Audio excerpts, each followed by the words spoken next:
Okay, so we're diving into happiness and pleasure today.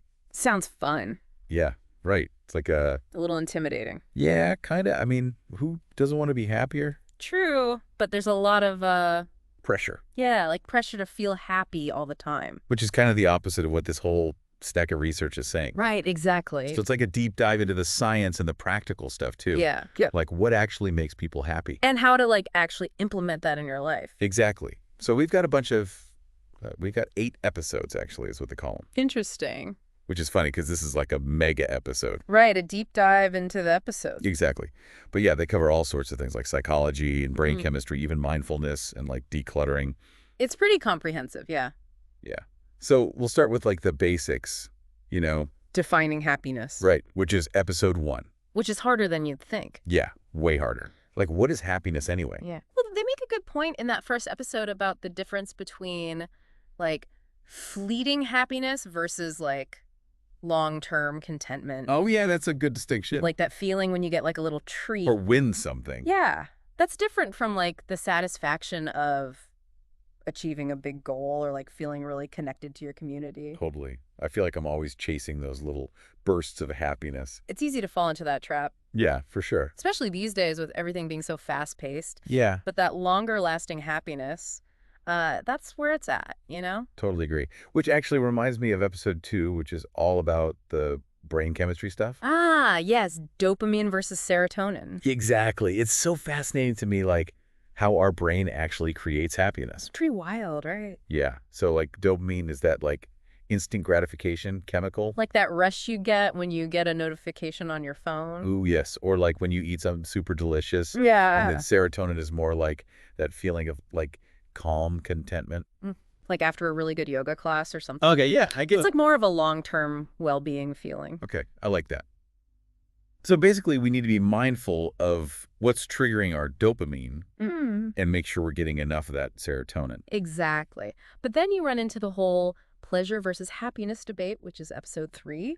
Oh, yeah, that one was interesting. It's not that pleasure is bad. Right. It's just that, like, too much of anything, even pleasure, can backfire. It's like that saying, everything in moderation. Right. Yeah, exactly. It's about finding that balance where pleasure enhances your life, but doesn't become, like, the only thing you focus on. Makes total sense. Because if you're constantly chasing pleasure, you might miss out on the deeper, more fulfilling aspects of life. Yeah, like building meaningful relationships and pursuing your passions. Exactly. Which actually brings us to episode 4, mindfulness. Oh, yes, the art of being present. Yeah.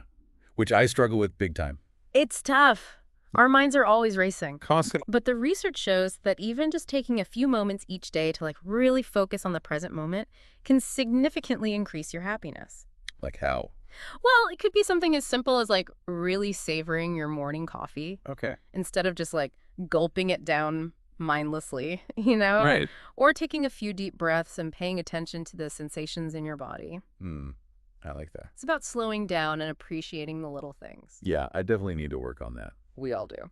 Okay, so moving on to episode 5, we're talking about relationships. Ah, yes, the human connection. It's no surprise that strong relationships are key for happiness, right? Not really, but the episode goes deeper than that. Oh. It talks about how different types of relationships contribute to our well-being in different ways. Okay, I'm interested. Like close friends provide that sense of belonging and support. Right, Family gives us a connection to our past and our shared identity. makes sense. And romantic partners offer a deeper level of intimacy and connection. So it's like building a well-rounded support system. Exactly. Each type of relationship plays an important role. I like that.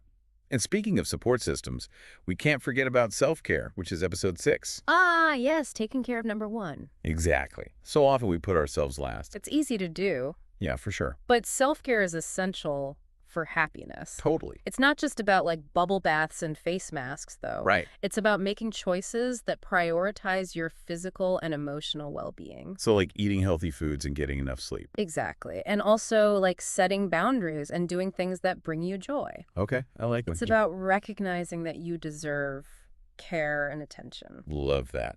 Okay, now for episode 7, this one's near and dear to my heart. Finding your passion. Oh, yes, the thing that makes you light up. Exactly. For me, it's reading. What about you? Oh, I love to cook. Like trying new recipes and experimenting in the And kitchen. that's awesome. And that's what this episode is all about, encouraging people to explore their interests and find what they're truly passionate about. And it doesn't have to be just one thing, right? Of course not. People can have multiple passions. Yeah. I also love to hike. There you go. 2 passions. Exactly. And it makes such a difference in my overall happiness when I make time for those things. Absolutely. Okay, last but not least, episode 8, decluttering. Ah, yes. Getting rid of the excess baggage. Both physical and emotional, right? Right. It's about letting go of anything that's no longer serving you.